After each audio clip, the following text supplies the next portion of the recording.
Hello, everyone. Welcome to our Grammarly AI-NLP club meeting. My name is Oleksandr, and I'm an engineering manager at Emotional Intelligence team. Our team works on tone detection and tone rewrite features. Well, probably you noticed them in our product. The Grammarly AI-NLP club series brings together international leaders and specialists in AI, machine learning, and natural language processing to share high-quality research content and learnings. Today, I am very pleased to moderate this meetup featuring my colleague Oleksandr Skurzhanskyi, applied research scientist at Grammarly. Our events are intended as an opportunity for you to connect with new interesting people. So after the talk and Q&A session, we are inviting you to join a Zoom call in a more informal atmosphere and group conversation. There, you'll have a chance to chat with our speaker Oleksandr and others from the Grammarly team. You can find the link for the chat in our registration confirmation, and we will also post it in the Zoom chat here at the end of this presentation. So you are very welcome and encouraged to come to talk with us and with each other. So a little bit more information about the Q&A session. During the presentation, please submit your questions using the Q&A feature in Zoom below, and our speaker will address those after the talk. And definitely there is an opportunity to ask Oleksandr about things you are interested in during the networking session.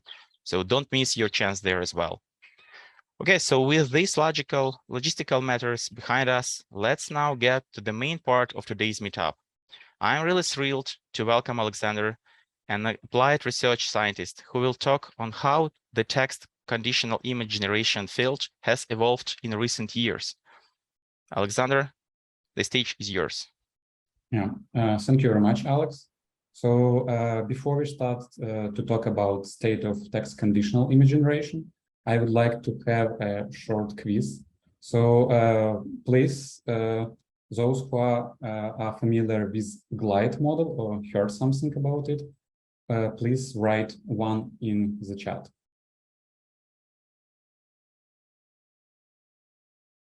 Okay, good, not too many. Then maybe someone heard about Imagen model, please write 2 in chat. Okay, more. And like those who are familiar with DALL-E, please write 3. Yeah, you guessed 3. Okay. Quite an interesting distribution. Yeah, thank you. Okay, we will use this information later. Guess you can understand why. And now let's start. So basically, Alex has already introduced me. I'm applied research scientist. I've been working Grammarly for almost 3 years, and I'm leading a project that has helped grow the capabilities of Grammarly's writing assistants to go way beyond grammar, basically. And small spoiler, I do not have, so I'm working majority of my time with NLP, and I do not have very deep experience with text-to-image generation, but I still very like this topic, and hope you would also like it. Then, so a short agenda. We will start with the description of the task. We will talk about my motivation, about available data set and metrics, and then we will talk about prominent works, starting from GAN and ending with Imagen, maybe a bit more. And then we'll discuss some thoughts on the current state. Yeah, that's it. Basically, let's start with the task. So if you'll try to Google text conditional image generation, you probably get something like this. But to be honest, it can be described basically in 3 symbols to fit images and error. So basically, you want the task of text conditional image generation is to transfer text input into a realistic image. So basically, that's it, as simple as that. And you may ask me a natural question, why even you are interested in this field? You are like doing NLP, not image generation. And there are a couple of reasons for that. First of all, more and more multimodal papers emerge. I believe only in this presentation, there was like about 6 or 7 papers that I added just in 2022. So basically, just at the half of this year. Also, text component is still here. You need to somehow encode text. You need to use it. So basically, that's still like at least like almost my field. And new ideas, techniques, they often come from other domains. For example, transfer learning, initially, if I'm not mistaken, started from computer vision. Now it's widely used in NLP. And transformers, they initial paper attentions, all in it was about machine translation. Now it's widely used not only computer vision, but like in almost all machine learning directions. And I guess like the last but not least, there was a huge quality leap in recent years. So just to give you an understanding, here is a paper from 2016. So it's one of the first papers about text to image. And here you can see a prompt, a green school bus parked in a parking lot, basically. And on the background, you can see the image that was generated by the model. This was basically, one of the first papers for the task. It's like 32 squared resolution image. And you can see that quality is not ideal, to be honest. So there's something green, definitely. You can see maybe some ground in the background. But yeah, it's still very far from being ideal, to be honest. And yeah, just in 6 years, you can see the very same prompt was given to a model, and now we get 1024 squared resolution image, which looks pretty real for me. It's like green bus. It has some features of a school bus, and looks like it's in the parking lot. So there was like a huge progress just for 6 years. You may say that 6 years for machine learning is a big time. I would agree, but yeah, still it's pretty impressive. And yeah, ideally nowadays a lot of people, even outside the field, are familiar with DALL-E or at least heard about it. So let's start with the datasets. The most important datasets we will talk today is MS-COCO dataset from 2014, prepared like taken from the name by Microsoft. Large-scale object detection, segmentation, and captioning dataset. So for each of the 120K images, there's like 5 descriptions. On the right, you can see an example from the training part. The man at bat ready to swing at the pitch while the umpire looks on. So basically, and the image which corresponds to that. And basically, this dataset will be enough for our today presentation, because basically a lot of things going on with it. Also, just for example, I added cube 22011, which is 12,000 images of birds, but it's mostly for the reference. So let's start with metrics. Metrics is pretty, I would say, hot topic, not only for computer vision, but also for me as an NLP expert. Usually, if you generate a text, even if you have references, you need to somehow the measure of quality of generated text. With images, I believe it's even more difficult because you have like so many pixels. You need to somehow to understand whether it's good or not.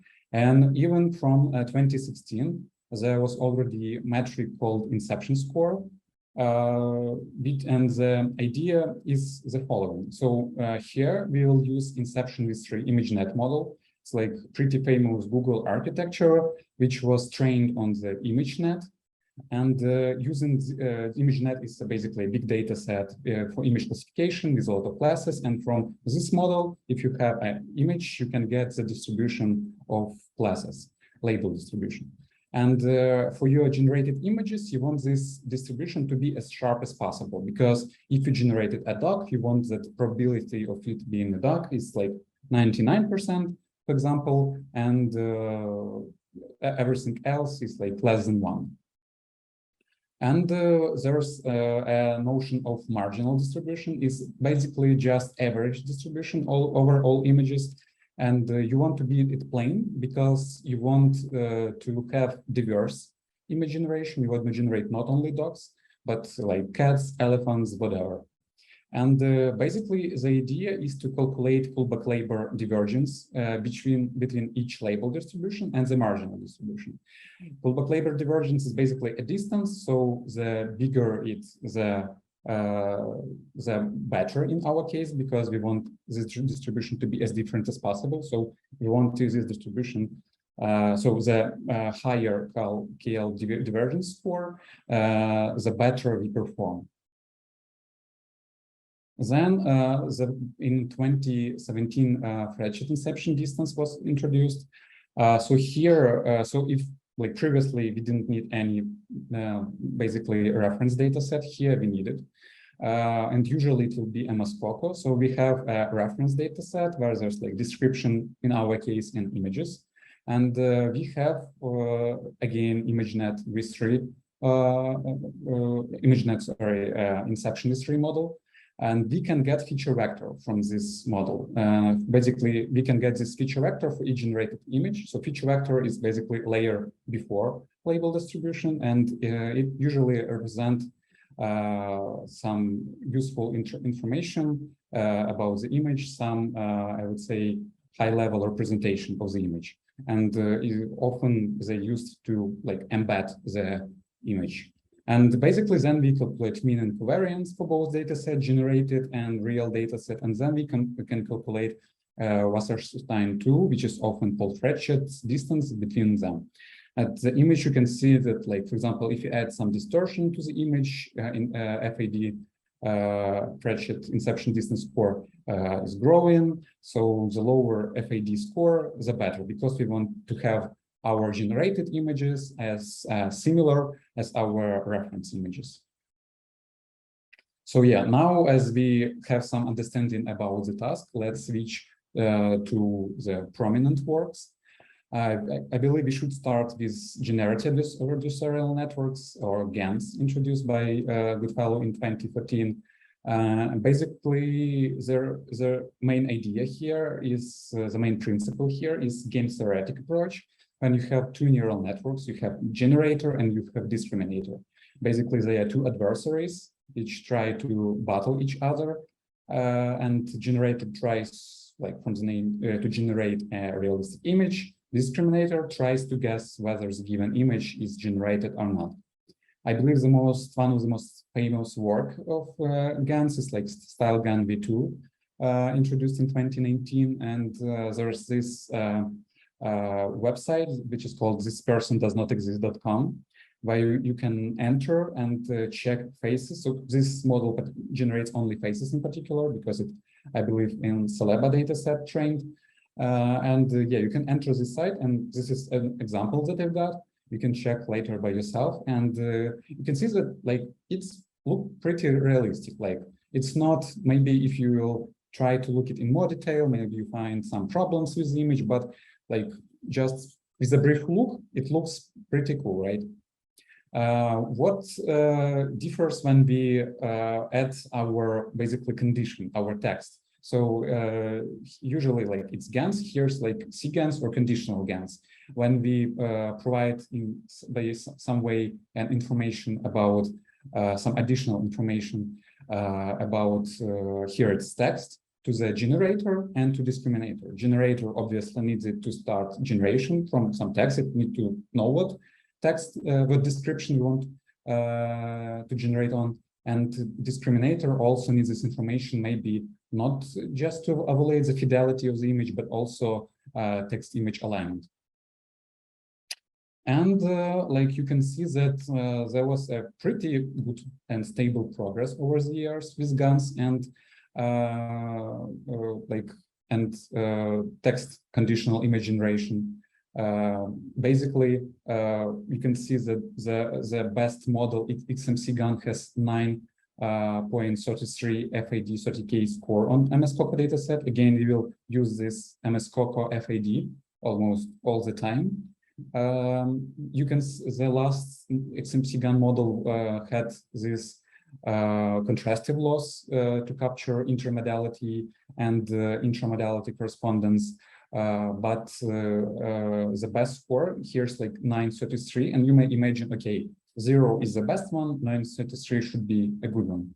But if you will take a look at images generated by it, you would see that it's still pretty far from being ideal. So the same, again, guns, which generated pretty cool faces here, they fail because of how broadened the domain. So you need to generate almost everything, not just faces, not just cats, but you need to be able to generate any scene that was described by your text.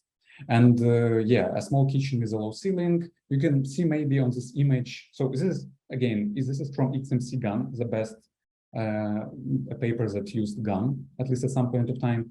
And you can see maybe a door here, maybe a cooker, like a couple of windows, but still you would agree it's far from being ideal. So 9.33 here is like far from what we want to get. And in the first like big paper we'll take a look is CLIP, or Contrastive Language Image Pre-training, released in 2021 by OpenAI team. They trained the model on 400 million image text pairs collected from a variety of publicly available sources on the internet. Yeah.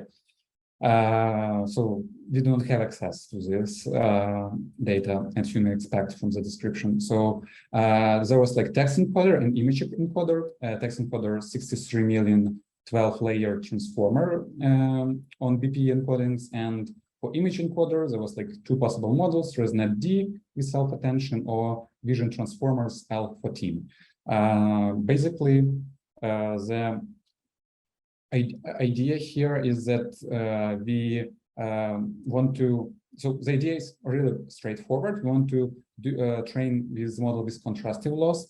You have correspondent images and text, and you want the dot product of embeddings to be, of correspondent embeddings, to be as high as possible, and for all other like text or images, we want to be as low as possible. Basically, here we have popper, the LC pop, and its image, and you want this two dot product after they went through encoders, respective encoders. You wanted it to be as high as possible. I believe they set some of the pretty cool results in zero shot on ImageNet, but it's out of the topic of today's presentation. Basically, the cool feature here is that you can do zero-shot image classification. So, for instance, you have an image you want to classify, you pass it through encoder, you get an embedding, then you have some possible labels, for example, plane, car, dog. Maybe you want to use a template to make it sound better, then you encode it with text encoder part. Again, you like multiply it in the product manner with all the possible labels, and the highest is probably our answer. If you will put softmax on top, you even can get the distribution. Then again, from OpenAI, new paper was released. I believe it was just 1 month ago, or maybe 2 months ago after CLIP. It was called zero-shot text-to-image generation. The idea was, so this is now a real text-to-image model. Basically, there are like two stages. First, we have a text plus image token language model. I will talk in detail a bit later. So it's like 12 billion parameters sparse transformer that can generate image tokens by using text or description as a prompt. And the other thing is image token decoder. Basically, it's a discrete variational autoencoder to decompress a 32 by 32 grid to a 256 character resolution RGB image with a codebook. Let's talk in detail how it works. So it was trained in 250 million text image pairs from the internet. There was like two separate stages. First, what is called learning the visual codebook, or when we train discrete variational autoencoder, and then learning the prior or training our main model, our transformer. And initially it was reported that we have 28 FAD score on COCO, there are short performance. So here it was, if I'm not mistaken, maybe the first time when zero shot performance on MS-COCO FAD was reported, and this is important. Later, this number was changed for some reason, but now we try not to use basically train part of MS-COCO dataset, but still evaluating it. So first thing first, like our first step is training discrete variational autoencoder. What is that? Basically, at this point of time, we do not need any text description. We just want to restore the image. So we take some random picture, we put it through our encoder. Then we get not a vector as usually, but set of vectors. And we try with the set of vectors to decode our image. So you can understand that one vector is basically maybe enough to classify the image, but not enough to describe it fully. And basically here we produce a set 32 by 32, so 1024 image, what is called image token or image embeddings, something like that. So, and also here we use what is called codebook, and this is our embedding space. So each time we predict a vector, we take arguments, so we try to find the closest vector from our codebook, and then we predict from this fixed set of vectors the image. Also, it was mentioned, and why it was mentioned that it's like 32 by 32 grid, because the very first vector corresponds to top left corner of the image, and the very last corresponds to bottom right one. And so you trained it on your images. Now you can use your descriptions for that. So as I mentioned before, you can now describe the image with selecting from a set of tokens. There was like maximum like 8,100 tokens. So you can imagine that set of possible images is like 8,100 in the power of 1024. So like pretty a lot. Now you have a transformer. You put our description as prefix, and then autoregressively, step by step, like basically just like in GPT-3, which was also by OpenAI, by the way. You generate these image tokens. After you generated image tokens, you can using decoder part of discrete VAE, you can recreate your image basically. I believe this paper was like just famous thanks to this avocado chair images, but yeah, it was already pretty popular 1 year ago. Just let's take a look at the images. So, for example, tapir made of accordion. Here you can see that indeed it's like half tapir, half accordion, or maybe accordion in shape of tapir. An illustration of baby hedgehog in a Christmas sweater walking a dog. So sometimes it's a dog, sometimes it's something else, but still, like the idea is there at least. But when we try to generate like photos, so photorealistic images, you can see that the quality is not that great compared to our original images. So this is examples from MS-COCO dataset, and you can see that it's like it has lack of maybe sharpness.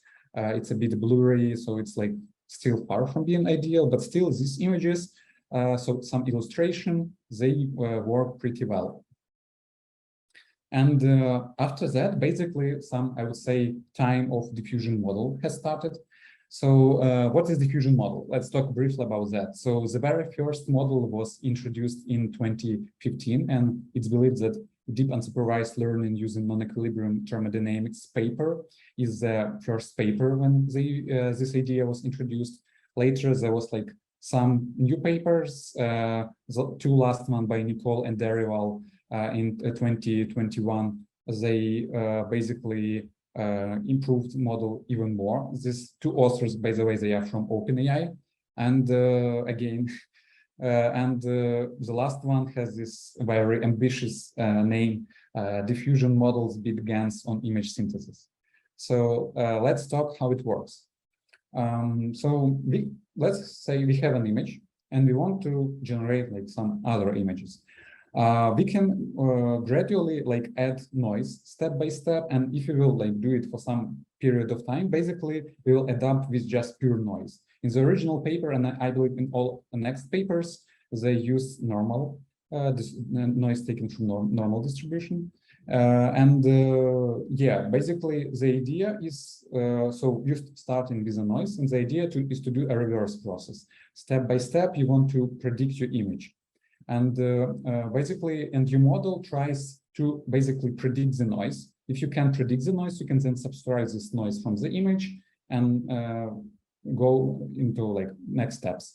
Yeah, basically here we have also schedule. So the level of the noise changes over time. So we have this variable t, and the model is also usually given this variable and so there's like linear schedule, cosine schedule, but the model is basically given t to understand the degree of noise which we often like want to remove, and to understand how far is the image from being like ideal, denoised. Yeah, and also this process is a bit stochastic, as at some steps we add also noise except the last step, because of course obviously we do not want noise at the last step. So from the theoretically from the same noise you can generate different images. And just to describe the whole picture, so we have GANs that we described before, like discriminator and generator. We have variational autoencoders.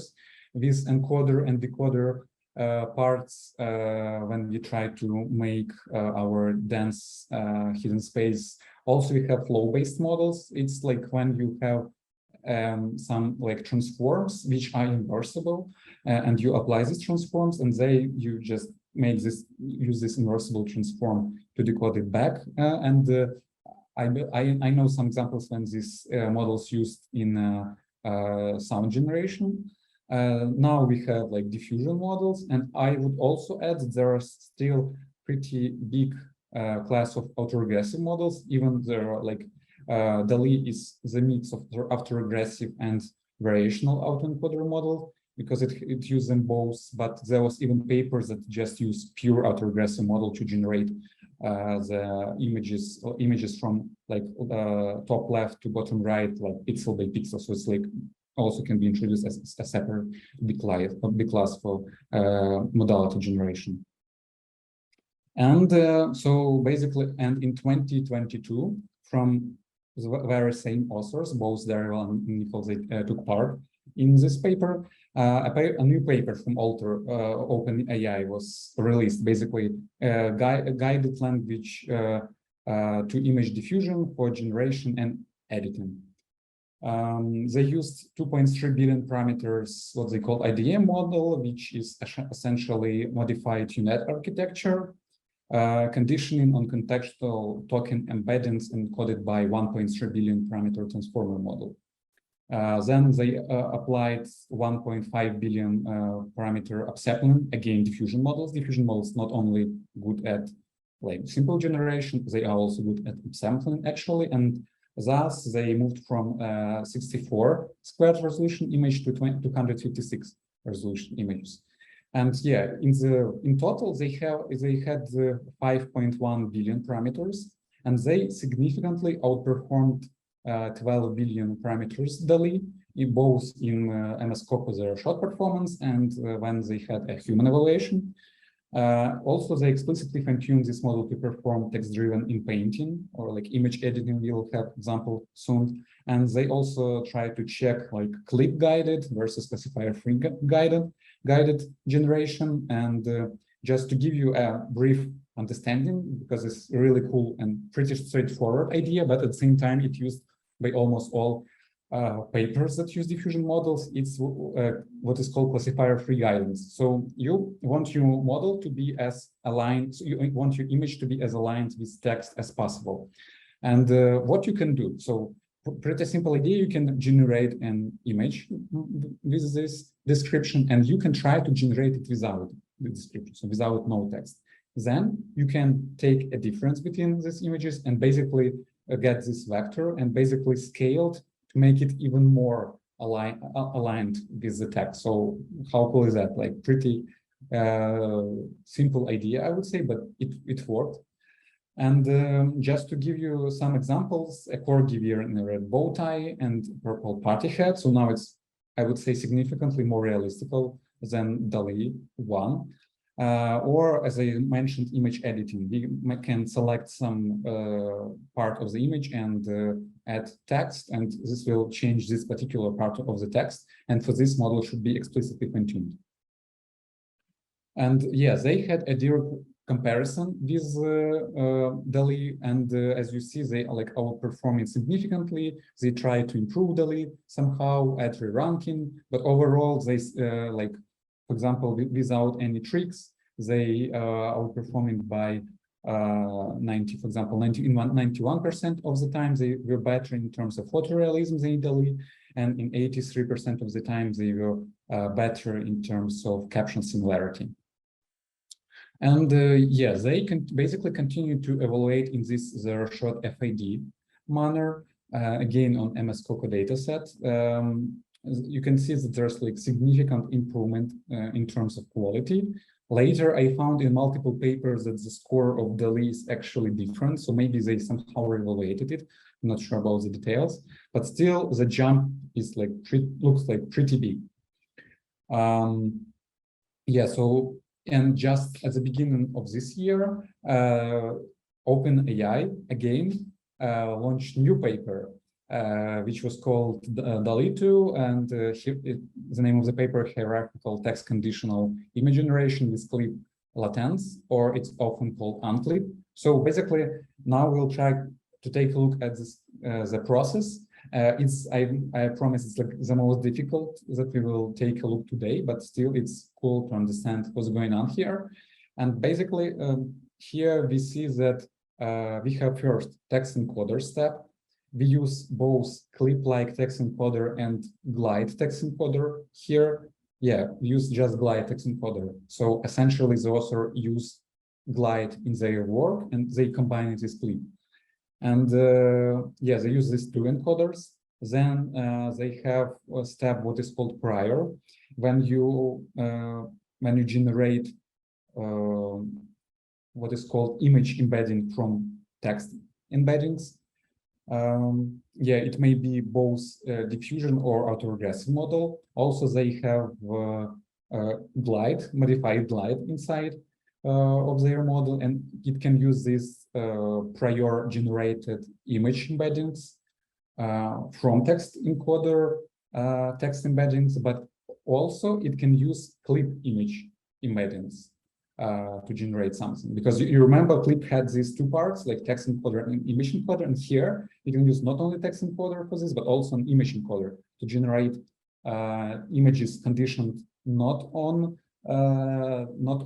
text, but on images. And yeah, the resolution is like, again, 64 squared.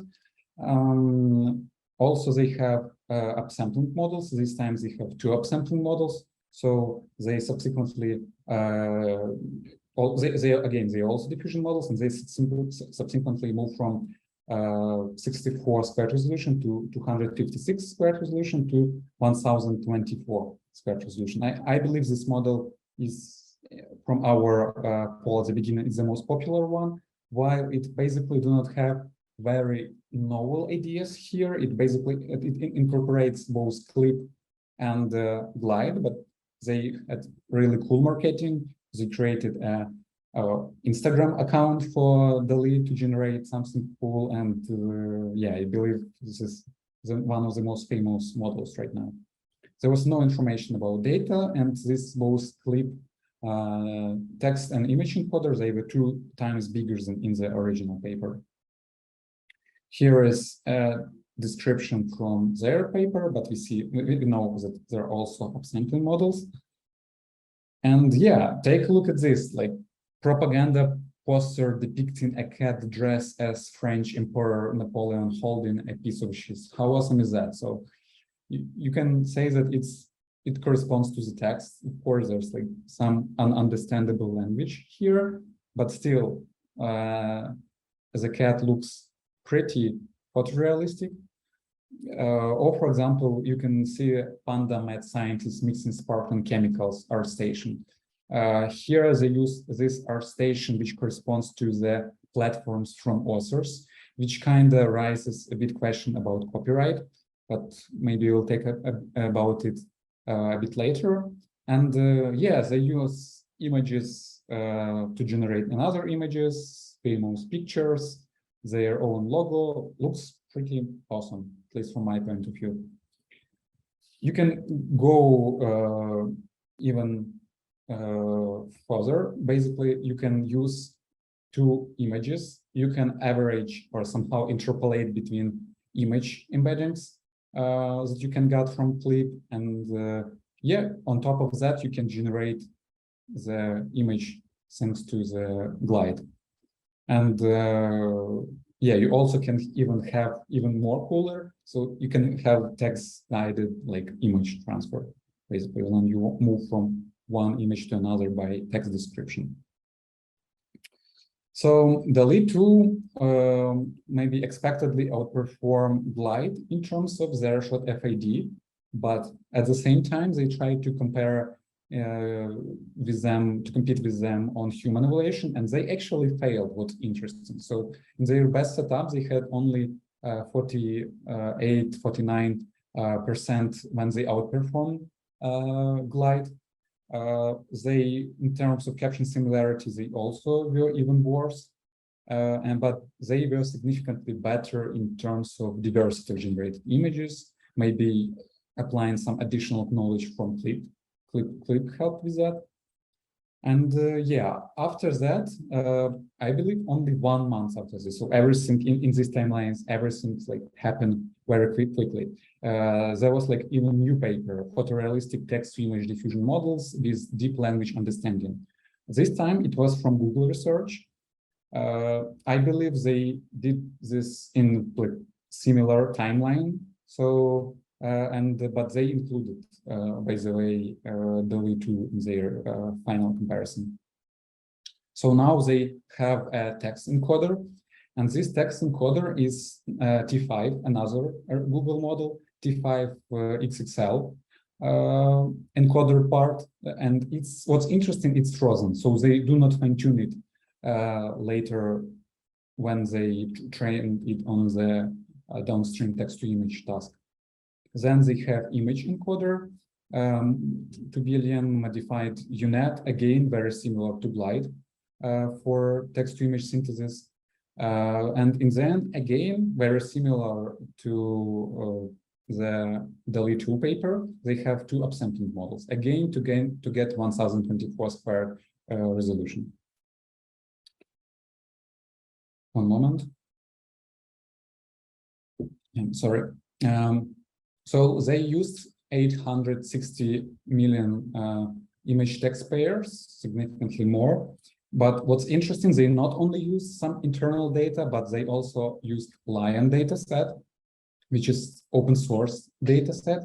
I highly encourage you to check because they had pretty interesting idea how they gathered it from the internet.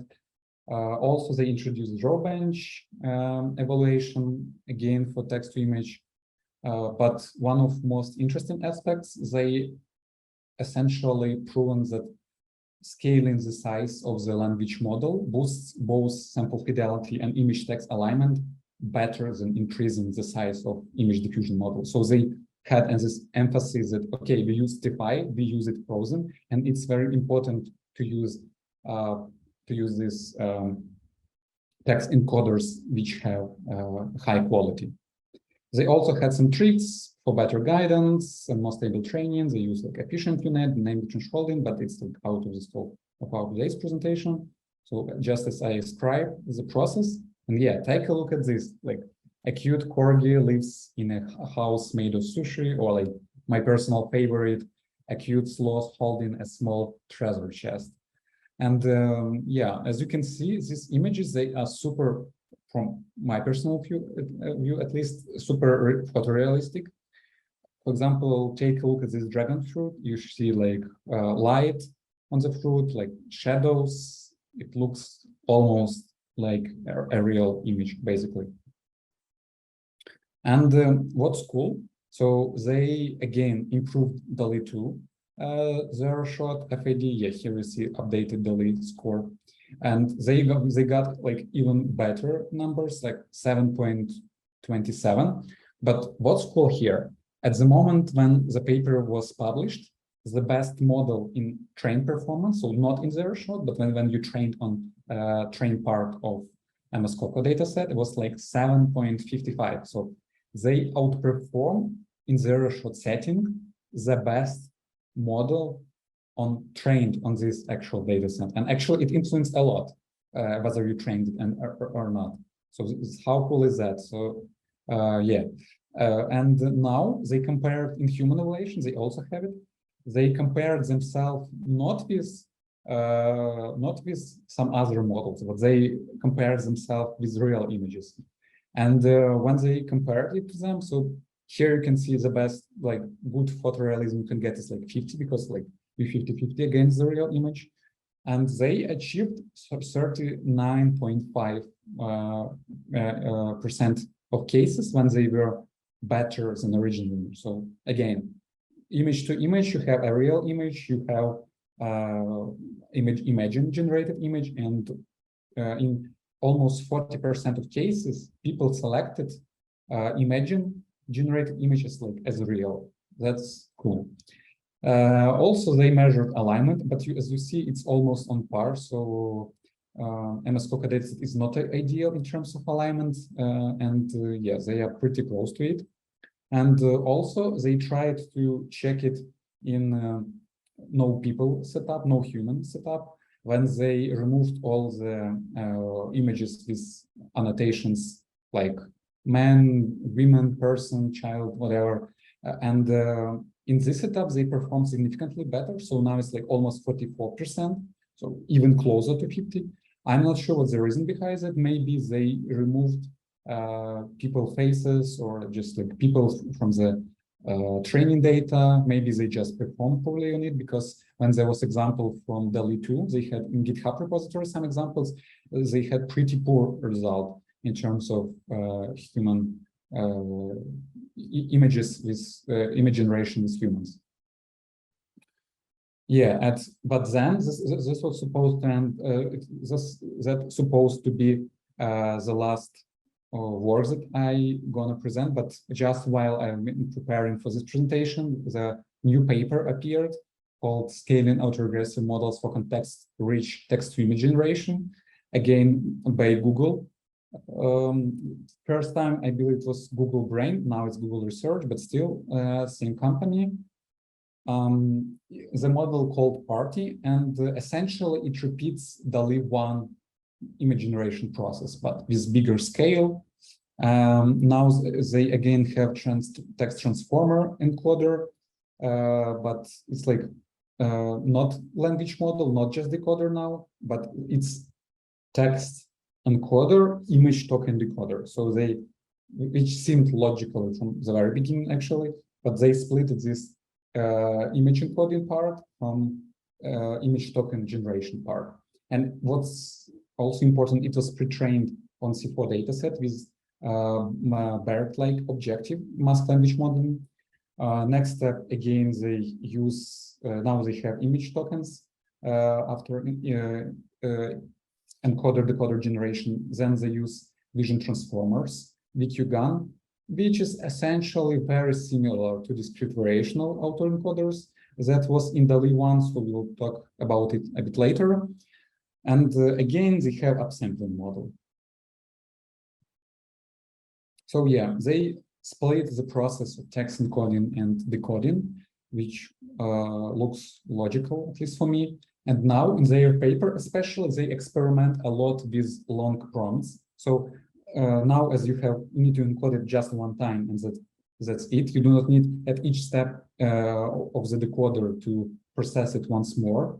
How was in DALL-E 1? It's like easier to have longer prompts for this. And again, they also have this VQ-GAN, which is like vision transformer for basically decompressing this image token into RGB images. And they have super resolution upsampler model on top. And if I'm not mistaken, they didn't mention which architecture they use here. So about VQ-GAN, as I promised, the main difference here, so a lot of similar things, again, codebook, quantization, we select the closest vector. Again, this grid 32 by 32. But here, why it's basically why it is gone, we have a discriminator, which for each part of the image, if it's like vision transformer, then vision transformer use patches to encode the image, and I believe it's the same very patches that are used in this vision transformer. And for each patch, they separately predict whether it's real or fake, and it helps to improve the performance of this codebook even more. So yeah, on the right, you can see some of the examples. They look pretty cool. You can see a raccoon in style of Rembrandt, in style of Vincent van Gogh, in some Egyptian top hieroglyphs, pixel art, whatever you want. Also, what's cool, especially comparing to other papers, they trained not just one model, but multiple models with different size. And you can see here's description, as I said, pretty long description. They used a portrait photo of a kangaroo wearing an orange hoodie and blue sunglasses, standing on the grass in front of the Sydney Opera House, holding a sign of the chest says, "Welcome, friends." Yeah, and as the very first photo, you can see that the texture actually is pretty good. So upsampling model works. But still, it's far from being ideal. I'm not sure if it's a kangaroo. Also, you can see the description on the description on this part of paper. It is far from being welcome, friends. But and you may even think, okay, if you want to have an architecture that can also describe text, you maybe need to have some special architecture to do it. But no way we can do like deep learning model goes through, and we can just increase the size of the model, and basically it works. So more layers, start more layers, now like moving from 350 million parameters to 20 billion parameters, and now you have much more beta sign, which is actually corresponds to welcome friends. So yeah, just more parameters solve the problem. Yeah, and they achieved 7.23, which is better than Imagen. So I did they tried to just outperform it as much as possible, and they like barely outperformed it. And here you can see the whole table of major models in zero-shot setting MS-COCO FAD30K. You can see that the progress that they started is 256 character resolution. Now everything is 1024 character resolution. Basically, if you train party model on the train part, you will get even better trained SOTA. But again, before Imagen, this was trained SOTA, and we again outperform it. What's more important? And you may see some pattern here that diffusion models, they tend to require less parameters comparing to our autoregressive plus VAE models, because here's like 12 billion parameters, 20 billion parameters, and you can see that Imagen, while having pretty similar scores, it's still almost 3 times smaller in terms of number of parameters. It's debatable how long it should take to generate it, how long it should would be inference time, because we do not know a lot about this model. They were almost exclusively for big companies again, but yeah, at least in terms of parameters, diffusion models are usually smaller. So here I gathered my final thoughts. First of all, just in the last 2 years, there was like a huge jump in text-to-image field, and mostly thanks to diffusion models. After this last party model, which is not diffusion model, I added like some question sign, because now I'm not very sure, but still, again, it takes into account number of parameters. Looks like diffusion models are more efficient. the problem that there's lack of evaluation set and metrics for the task. So almost everything is measured on MS-COCO data set. We have this FAD metric based on this inception with 3 on ImageNet. So not everything is very great, I would say, in terms of evaluation. Also, from disadvantages, like this field is owned by big tech companies, Google, Meta, OpenAI, which is closely affiliated with Microsoft. Biggest models are available only through API, and training data sets, they are eternal, so there's no chance you can get access in the nearest future for them. Also, what's important, zero-shot learning is no longer exclusively for large language models, because in NLP field, usually when you say zero-shot learning, it's automatically mean you are talking about GPT-3, large language models. But now you can use this prompting ideas also in text-to-image. You can remember these are stations they use to make their images look better. For now, of course, it's not the task, but rather domain, because you still have this idea of generation images. You don't have these tasks that you usually have in language model, but still it's important step.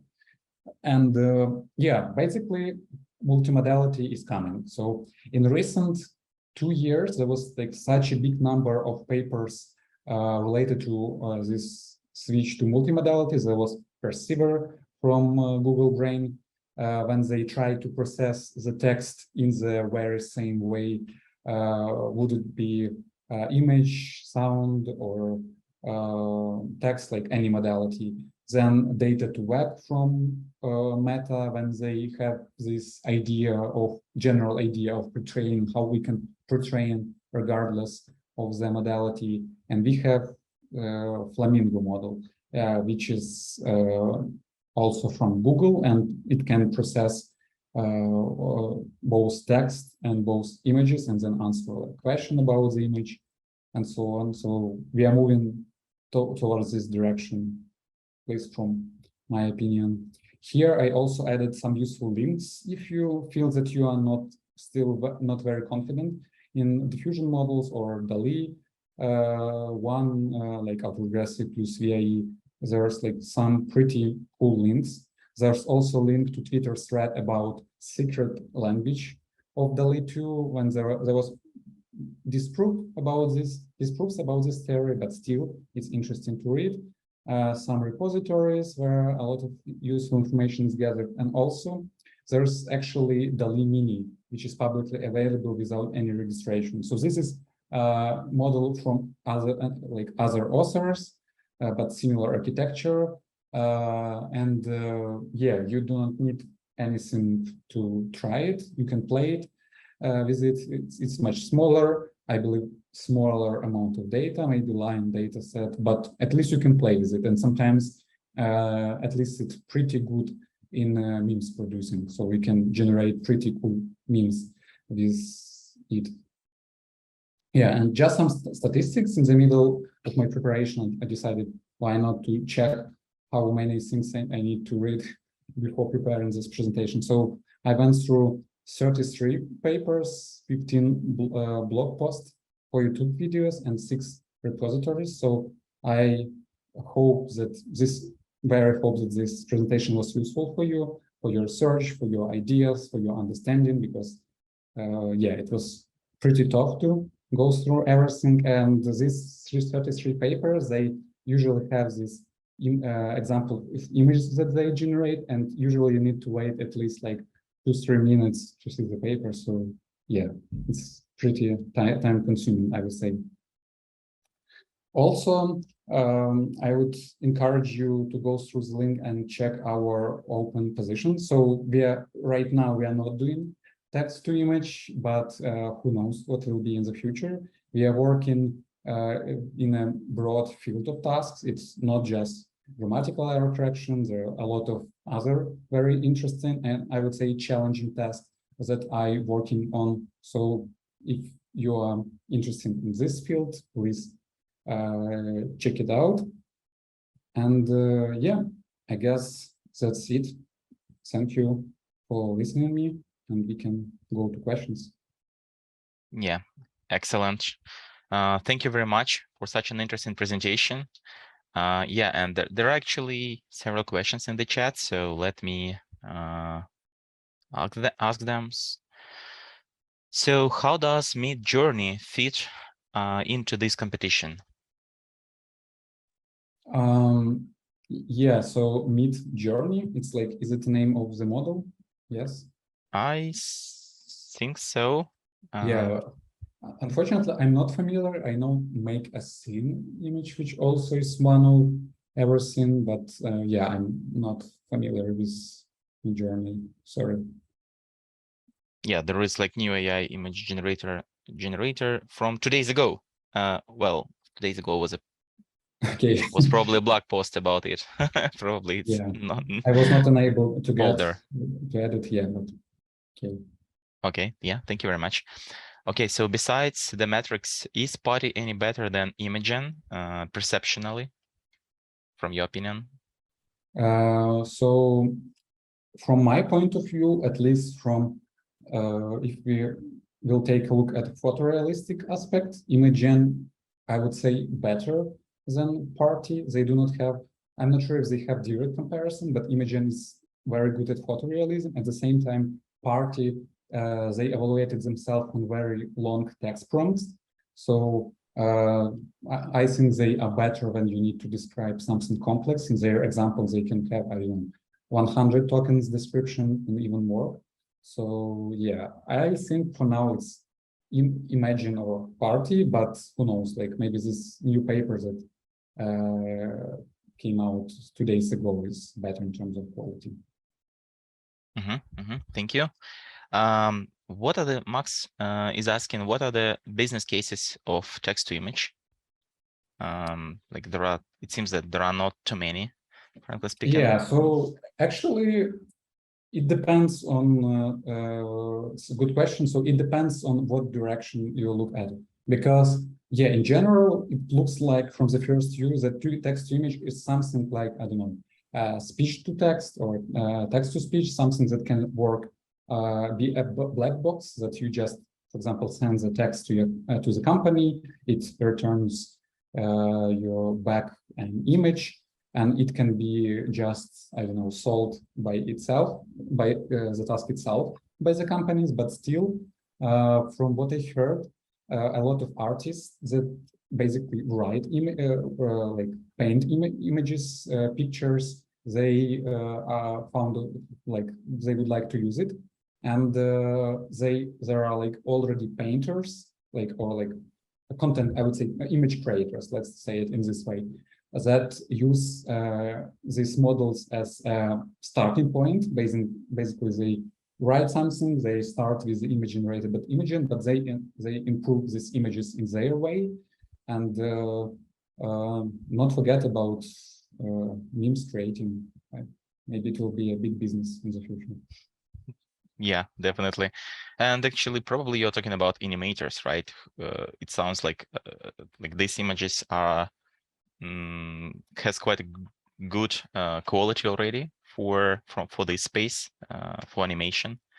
Yeah, maybe. So at this point of time, you cannot you cannot generate animations just from text, at least from what I know. But you can, for example, take one image, change it a bit, and then interpolate between this image and take the basically screenshot in between, and then use it to generate. By this interpolation, you can generate an animation or GIF and so on. But yeah, I guess the most straightforward way is just to, I don't know, you're writing some article on Medium, you want to add some cool images, but you don't want problems, at least for now, with copyright. You can just use this model to generate it. Thank you. And like to move it the previous question a bit forward, like what are your thoughts on the ways these models can influence human creativity?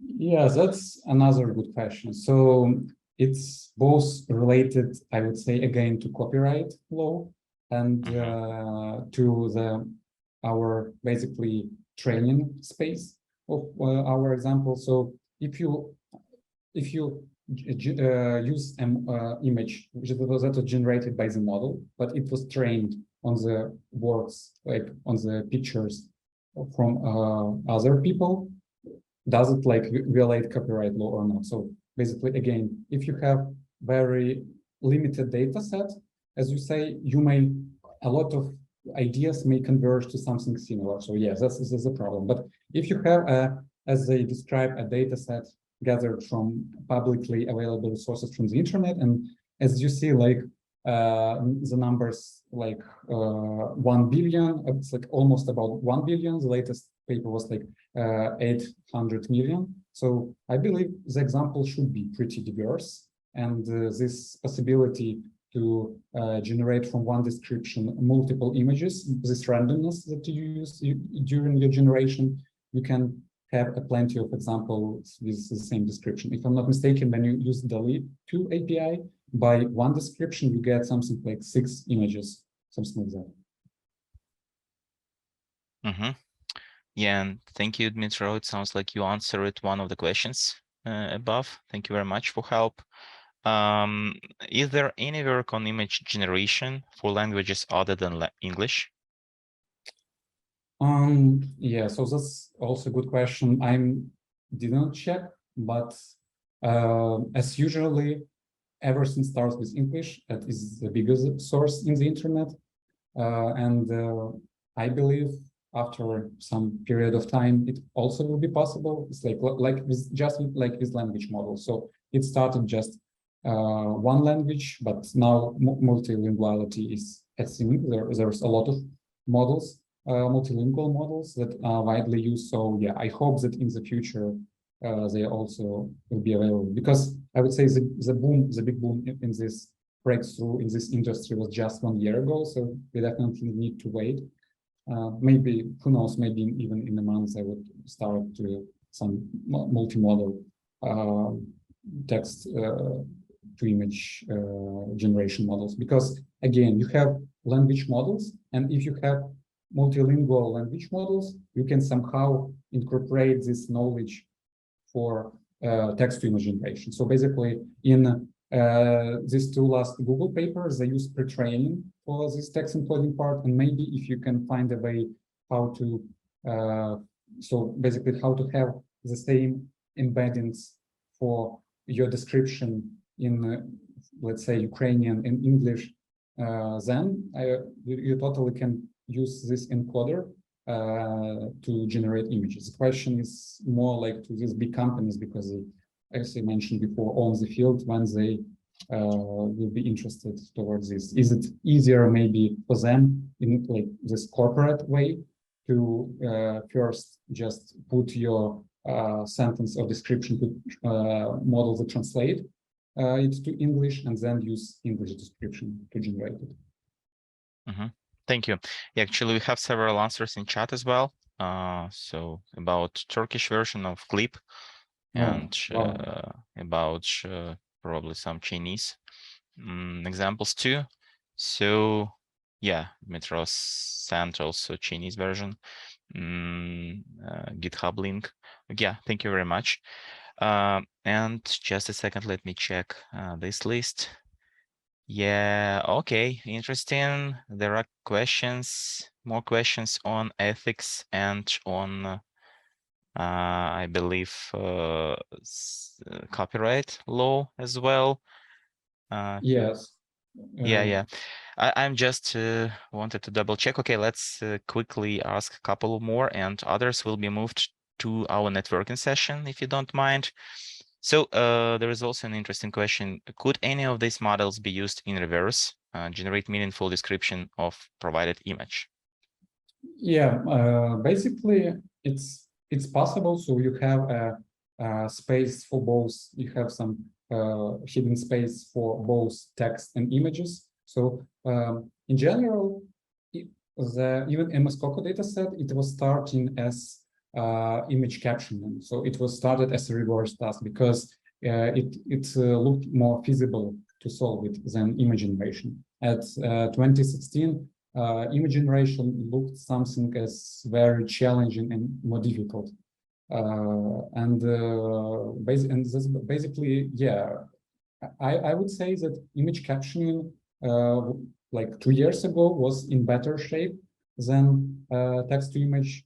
But yeah, with the latent breakthrough, I think you can definitely use. So you, for example, take DALL-E 2. You have already have image encoder, so you can encode an image. You just need to train something like language model on the top, like conditional language model. So you like condition on this image encoding. So basically, it looks pretty doable, and I believe you can reuse at least some parts of these models. Yeah, and talking about like ethics, basically that's a very good question, because like it was also addressed by DALL-E 2 authors. They have this GitHub page when they raised a lot of problems about this. So basically, first of all, in their API, they filter out everything that is related to some inappropriate content, to fake news, I don't know, erotics and so on and so forth. But also they shared some of the examples of their like bias generation. So for example, when they ask to generate nurse, it always a woman, or lawyer is always a man, and so on. So indeed, and there are some problems with bias, but I believe, at least from some advantages, that its field is owned by 2-3 companies, that we are still far from having these models of such quality in open access. So, and not everyone can use it and apply it for their own needs. And maybe this filtering that has OpenAI in their DALL-E 2 API is even for good, at least in some cases. Yeah, thank you very much. There are several more questions actually, but let's move to our next part, if you don't mind. So thank you very much, Oleksandr, for the great presentation. And our official part is now over. And thank you all for joining us.